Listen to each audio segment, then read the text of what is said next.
ऐसा है कि आप मेहनत करेंगे तो आपको सफलता मिलेगी। थोड़ा हो सकता है देरी मिले, लेकिन मिलेगा। तो इसी वजह से जो भी बच्चे ये चीज़ इस सोच के साथ अगर तैयारी को छोड़ते हैं, तो ये मत करें। अगर आपके अंदर जज़्बा है और आपके अंदर सिविल सर्विसेज जॉइन करने का है, तो प्लीज़ आप आगे बढ़ें, करिए और इंशाल्लाह आपको सक्सेस ज़रूर मिलेगी। नायाब साहब, सबसे पहले तो मैं आपसे यही समझना चाहूँगा कि ये जो आपकी सफलता है, ये कामयाबी है, इस कामयाबी को अगर डिफ़ाइन करने के लिए कहें, तो किस तरीके से इसको डिफ़ाइन कीजिएगा? किस तरह से इसका व्याख्या कीजिएगा? मेरे हिसाब से ये मेरे लिए फर्स्ट स्टेज है अपनी ज़िंदगी का। जी। और आगे की कामयाबी इन चीज़ों पे मुनहसर करती है कि कैसे इस चीज़ों को मैं हैंडल करता हूँ। क्योंकि कामयाबी होने के बाद कैसे उस चीज़ों को आप सँभालते हैं, वो मेरे लिए बहुत ज़रूरी है। उस चीज़ को ये करना है। उसके बाद जो जब मैं सर्विस में जाऊँ, तो वो मेरे लिए एक बड़ी कामयाबी होगी और वहाँ पे मैं एक ईमानदारी के साथ अपने जॉब को कर सकूँ, जी। वो मेरे लिए सबसे बड़ी कामयाबी होगी। एक चीज़ जो मैंने शुरुआत में कही कि ये जो इलाका है, ये इलाका पसमानदा इलाका है, तमाम तर सहूलियात से महरूम है। बावजूद उसके यहाँ आपने इतना बड़ा जो है एक कदम उठाया, अल्हम्दुलिल्लाह एक कामयाबी आपको मिली है। तो समझना चाहेंगे कि जब ये इलाका तमाम तर चीज़ों के अभाव में है, आपने एजुकेशन कहाँ से ली? बेसिक जो एजुकेशन है, बुनियादी तालीम है, वो कहाँ से हासिल किया आपने? बेसिक एजुकेशन हमने यहाँ के सरकारी स्कूल से ली। अच्छा। 2-3 साल हम वहाँ पढ़ाई किए। फिर उसके बाद बाईसी मॉडर्न पब्लिक स्कूल में वहाँ 5 साल के तकरीबन वहाँ पे रहे, 5 क्लास तक। जी। फिर हमने टाउन एकेडमी स्कूल जो किशनगंज में है, जी। वहाँ पे हमने 2 साल पढ़ाई की। उसके बाद 9th में एंट्रेंस के थ्रू जामिया मिल्लिया इस्लामिया में एडमिशन हुआ मेरा। फिर 4 साल 12 तक हम वहीं पे रहे। चलिए, आपने जब जामिया का ज़िक्र किया, आपने जब 9th का ज़िक्र किया, तो जब मैं आपको लेकर के स्टडी कर रहा था, आपके जानने वालों से जब पता कर रहा था, तो मुझे मालूम चला कि जब आप जामिया पहुँचे और वहाँ पे आपका एंट्रेंस एग्ज़ाम क्लियर हुआ, तो ज़ाहिर है मैं भी एक जामी हूँ और मैंने जामिया में रहा है, तो देखा है कि हॉस्टल के लिए कितना संघर्ष करना पड़ता है। हमने सुना है कि साहब 9th क्लास में जब आपका वहाँ दाखिला हुआ और हॉस्टल के लिए आपको बड़ा जो है मारामारी करना पड़ा। समझना चाहेंगे कि उस संघर्ष के दौर को कैसे जिया और किन लोगों ने आपका साथ दिया? जी, वो तो सबसे डिफ़िकल्ट टाइम है मेरी ज़िंदगी का, क्योंकि वहाँ पे जाना नई जगह थी मेरे लिए, एक नया शहर था, पूरा एकदम डिफरेंट। तो वहाँ बहुत दिक्कत का सामना करना पड़ा। लेकिन कुछ लोग होते हैं जो ऊपर वाले बना के भेजते हैं कि हमारे लिए शायद भेजे गए हैं। तो मेरे मामा हैं, यहाँ बैठे हैं, निहाल मामा, वो साथ गए थे। उनकी दोस्ती हो गई, एक यहीं पे बायसी के एक हैं, वो वहाँ पे रह रहे थे। तो हमारे पास कोई जगह नहीं थी कि कहाँ रहना है, कैसे क्या करना है। तो उन्होंने रहने के लिए दिया 2-3 महीने। उसके बाद हॉस्टल के लिए हम अप्लाई किए। तो वहाँ पे जब हॉस्टल का अप्लाई हुआ, तो उसके बाद फिर उसमें इंटरव्यू होता है। तो वहाँ इंटरव्यू मेरा अच्छा हुआ था, मेरे मार्क्स 8th क्लास में अच्छे थे, वो इंटरव्यू अच्छा हुआ था। और कुछ लोग वहाँ पे जो लोकल गार्जियन की दिक्कत थी, क्योंकि हमारे जानने वाले में कोई वहाँ थे नहीं और कोई रिस्क लेना नहीं चाहते, क्योंकि कुछ लोगों को लगता है। तो वहाँ पे भी एक मामा लोग के दोस्त ही थे, वो फिर वहाँ पे सपोर्ट किए कि अच्छा ठीक है, हम लोकल गार्जियन तुम्हारे बनते हैं, जो होगा देखा जाएगा। वो उस समय बीटेक में थे, कंप्यूटर साइंस डिपार्टमेंट में। जी। तो तो वो वहाँ पे हेल्प किए उस चीज़ में। नायाब साहब, समझना चाहेंगे कि आपका जो सफ़र है, आपकी जो जर्नी है, संघर्ष से लेकर के सफलता के शिखर पे आप हैं। तो इस दौरान कुछ घटनाएँ ऐसी घटी हों, कुछ बातें ऐसी हो जो इंसान हमेशा याद रखता है? कुछ ऐसी घटनाएँ घटी हों, कोई ऐसे वाक़यात हों जो आज हमारे साथ आप साझा करना चाहें? तो ऐसी तो कोई चीज़ जिसको मतलब हर चीज़ हर हर चीज़ संघर्ष हर पूर्ण है। स हर चीज़ संघर्ष पे है। जी। बट हाँ, इस यूपीएससी के दौरान नहीं, लेकिन उससे पहले की बात है, 2013-14 की। अच्छा, जब आपके वालिद साहब क्या करते हैं? मेरे वालिद साहब अभी राजस्व कर्मचारी से सेवानिवृत्त हुए हैं, रिटायर्ड किए हैं। ये चीज़ जानना चाहेंगे कि जब आप 9th क्लास में थे जामिया में, तो खर्चा कितना मिलता था आपको?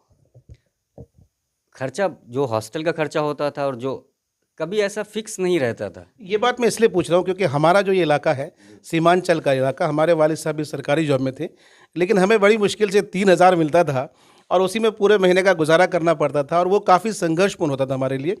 तो यकीनी तौर पर उसके बावजूद जो है साहब, जो जो मज़ा संघर्ष में है, वो मज़ा जो है सहूलियात में नहीं है। तो कहीं न कहीं संघर्षपूर्ण ये भी जो है आपका सफ़र रहा। इस मामले में मैं खुद को बहुत खुशनसीब समझता हूँ जी। कि संघर्ष सपोर्ट रहा घर वालों से। हमारे पेरेंट्स ने किया है। जी। उन्होंने कभी इस चीज़ का एहसास होने नहीं दिया कि मतलब इतने में तुमको गुजारा करना है। जी, जी।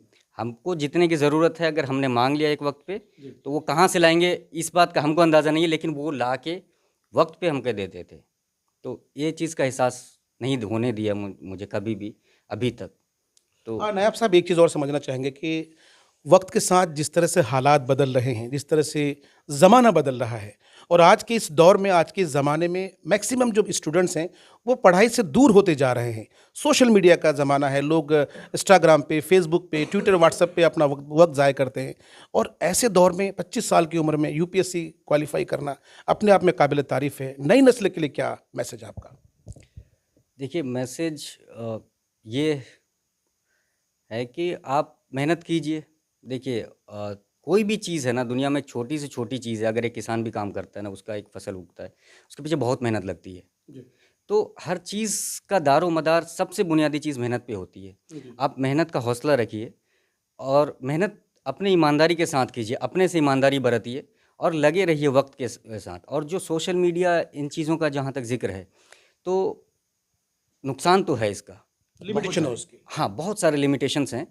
अगर कुछ पॉजिटिव्स अगर आप निकाल सकते हैं तो निकालिए, अगर नहीं निकाल सकते हैं तो I think you should avoid it. इस चीज़ को अवॉइड करना बहुत ज़रूरी है, खासकर नौजवान बच्चों के लिए। वक्त का पता नहीं चलता है और वक्त गुजरता चला एक जाता और अहम सवाल है सर कि अगर देखा जाए कि इस वक़्त जो बहुत सारे ऐसे कोचिंग सेंटर्स हैं, जिनका दावा होता है कि साहब हम जो है पुलिस बना देंगे आपको, ऑफ़िसर्स बना देंगे, यूपीएससी क्वालीफ़ाई करवा देंगे। मैं आपसे जानना चाहूँगा कि नायाब साहब ने क्या कभी इस तरह के कोचिंग्स का जो है साहब सपोर्ट लिया और आप ऐसे कोचिंग्स के बारे में क्या नज़रिया रखते हैं? है। कोचिंग्स का सपोर्ट तो लिया है, ठीक है, नाम तो मैं अभी डिस्क्लोज़ नहीं करूँगा। जी। बट कोचिंग्स का इम्पोर्टेंट लिमिटेड है, आप उसको एक बहुत ज़्यादा हद तक नहीं दे सकते हैं कि ये इसका बहुत बड़ा रोल है। हाँ, इसका इम्पोर्टेंट ये है, इम्पोर्टेंस कि अगर आप कोचिंग करते हैं तो और नहीं करते हैं, तो जो नहीं कर रहे हैं उसको खुद से पढ़ने में वक्त लगता है। हुँ। आप कोई चीज़ पढ़ रहे हैं उसको समझने में वक्त लगता है, किसी ने समझा दिया तो उसमें वक्त कम हो जाता है। लेकिन हाँ, उसके बाद जो है ना, वो सिर्फ 10% का काम है, 90% जो है आपके उस बच्चे के ऊपर करता है। और आप पे और बच्चे पे जो है, जो भी बच्चा है उस पे ये डिपेंड करता है कि आपको अपने टेबल, अपने चेयर से स्टिक होना पड़ेगा, कंटिन्यूअसली, कंसिस्टेंटली, और लगे रहना पड़ेगा। कोचिंग का रोल बहुत ज़्यादा नहीं है, बहुत लिमिटेड है। और अभी ये हुआ है कि जब से यूट्यूब और ये सब चीज़ें में कोर्स आ रहे हैं ऑनलाइन, तो चीज़ें आसान हो गई है और उस तरह का डिपेंडेंसी जो बड़े कोचिंग माफियाज़ पे वो नहीं है। तो लिमिटेड रोल है, बच्चे को अपने खुद से करने की ज़रूरत पड़ेगी ज़्यादा। और नायब साहब एक सवाल और है और गंभीर सवाल है। सवाल ये है कि अभी 2 दिन पहले एक घटना घटी है शाहीन बाग में। शाहीन बाग की एक बच्ची जिसको मेडिकल करना था, बाद में फिर उसने जो है साहब उसने जो है इंजीनियरिंग को चूज़ किया और कई सारे कोचिंग सेंटर्स में उसने जो है साहब क्लासेस ली। लेकिन परसों की घटना है कि वो छठे मंजिले से गिरकर अपनी जान गँवा दी है। बहुत सारे ऐसे नौजवान हैं जो होपलेस हो जाते हैं। 2 बार, 3 बार, 4 बार जब अटेम्प्ट देते हैं, नहीं होता है तो होपलेस हो जाते हैं। ऐसे नौजवानों के लिए नायाब साहब का क्या पैगाम है? देखिए, जो सक्सेस और फेलियर है ना, ये सिक्के का दो पहलू है। आप उछालिएगा तो सक्सेस भी आ सकता है, फेलियर भी आ सकता है। और सिर्फ पढ़ाई में नहीं है, ज़िंदगी के हर मोड़ पर ये आपको देखना पड़ेगा, ये चैलेंजेस हैं। तो इसको एक्सेप्ट करना सीखिए। सबसे पहली बात कि फेलियर है तो एक्सेप्ट करिए, हाँ ठीक है, हो रहा है, ठीक है। और उसके लिए सबसे ज़्यादा जो रोल इम्पोर्टेंट है वो पेरेंट्स का है कि आपको अपने बच्चे की जो मेंटल हेल्थ है ना, उस पे ध्यान देने की बहुत ज़रूरत है, क्योंकि प्रेशर बहुत हाई है। अब अगर नीट की आप जैसे बात कर रहे हैं, तो नीट पे भी 24 लाख बच्चे के अराउंड बैठते हैं, 1 लाख के आसपास सीट है। और अगर आप सेमी गवर्नमेंट में जाते हैं तो करोड़ों का खर्चा पड़ता है, जो कि लोग बेयर नहीं कर सकते हैं। तो इस चीज़ को थोड़ा ध्यान में रखें। बच्चों की पेरेंट्स जो है ना, टाइम टू टाइम इस चीज़ का देखें, उनको उनसे बात करें कि कोई इशू है, कोई बात है इस चीज़ों को। और अगर कोचिंग सेंटर्स का कुछ दावा हो रहा है, तो कोचिंग सेंटर्स की भी ये रिस्पॉन्सिबिलिटी बनती है कि वो या तो क्योंकि उनके पास अच्छी खासी फीस आ रही है, तो एक आप साइकोलॉजिस्ट रखें या कोई रखें जिससे जो कि क्लासेस ले सके, हफ्ते में 1, महीने में 1, ताकि बच्चों की मेंटल हेल्थ, जो फिजिकल हेल्थ के साथ साथ मेंटल हेल्थ बहुत ज़रूरी है। और जो आजकल के जो इंसिडेंट्स आ रहे हैं, ये बहुत ही मतलब दर्दनाक चीज़ है कि ऐसे। अच्छा, हमारे सीमांचल में यहाँ के नौजवानों में एक धारणा सी बनी हुई है कि हम लोग जो है साहब रिजर्वेशन में नहीं आते हैं, जनरल कैटेगरी में आते हैं और यही सोच करके यहाँ के नौजवान जल्दी से इस फील्ड में मेहनत नहीं करते हैं, या तो वो डॉक्टर बन जाते हैं या फिर इंजीनियर बन जाते हैं। बीपीएससी और यूपीएससी करने में जल्दी से कोई जो है उस तरफ कदम नहीं रखते हैं। ऐसे लोगों के लिए क्या मैसेज है आपका? देखिए, ये जो आप जो जिस मैटर पे बात कर रहे हैं, ये सच में जो है हम लोगों के लिए दिक्कत है, क्योंकि एक तो रिसोर्सेस नहीं है हमारे पास, दूसरी चीज़ रिजर्वेशन भी नहीं है। तो जैसे अगर मैं अपनी खुद की बात करूं अभी, तो मेरे मार्क्स थे 953, जो कि जनरल के कट ऑफ उतने ही कट ऑफ थे। अगर उस समय अगर मेरा कोई भी रिजर्वेशन ईडब्ल्यूएस या ओबीसी में आ जाता, तो हम लोग जो है अभी उसी लिस्ट में आते और अभी आईआरएस कस्टम्स या आईपीएस में होते और ट्रेनिंग चल रही होती। तो वो तो बहुत बड़ी दिक्कत है। लेकिन अब इस चीज़ को हम मान नहीं सकते कि अब इसके बेसिस पे हम भाई छोड़ देंगे, ठीक है। तो अब ये है कि भाई मेहनत ज़्यादा करनी पड़ेगी हमको। अगर कोई 10 घंटे करके कर रहा है तो हमको 14 घंटे करने पड़ेगा। तो ये चीज़ को आप एक्सक्यूज़ ना बनाएं, मेहनत करें। और ऐसा है कि आप मेहनत करेंगे तो आपको सफलता मिलेगी। थोड़ा हो सकता है देरी मिले, लेकिन मिलेगा। तो इसी वजह से जो भी बच्चे ये चीज़ इस सोच के साथ अगर तैयारी को छोड़ते हैं, तो ये मत करें। अगर आपके अंदर जज्बा है और आपके अंदर सिविल सर्विसेज ज्वाइन करने का है, तो प्लीज़ आप आगे बढ़ें, करिए और इंशाल्लाह आपको सक्सेस ज़रूर मिलेगी। अगर भविष्य में कभी आपको अपने ही क्षेत्र में काम करने का सौभाग्य होता है, तो वो कौन से काम है जिसमें बदलाव लाना चाहेंगे आप? सबसे पहले तो इस मामले में डिपेंड ये करेगा कि मेरा डिपार्टमेंट क्या है। एज़ ए डीएम आपकी क्या प्रायोरिटी रहेगी सर? एज ए डीएम जो सबसे बड़ी प्रायोरिटी है यहाँ पे, सबसे ज़्यादा एजुकेशन की ज़रूरत है हमारे इसको। अगर आप पूरे इंडिया, ये बिहार का देखें, इंडिया का देखें, तो सबसे लोएस्ट लिटरेसी हमारे यहाँ की है। तो इस चीज़ को दूर करना यहाँ के अधिकारी के साथ, यहाँ के रिप्रेजेंटेटिव्स के साथ सबकी जिम्मेदारी है। तो एज ए अगर डीएम या अगर यहाँ पे मेरी पोस्टिंग होती है अपने क्षेत्र में, तो इस चीज़ पे ध्यान देने की बहुत ज़्यादा ज़रूरत है। इसके अलावा जो सबसे उसमें भी जो इम्पोर्टेंट चीज़ है वो है लड़कियों की एजुकेशन की बात, कि उनको मोटिवेशन फैमिली के थ्रू, रिप्रेजेंटेटिव्स के थ्रू, सबके थ्रू देने की ज़रूरत है।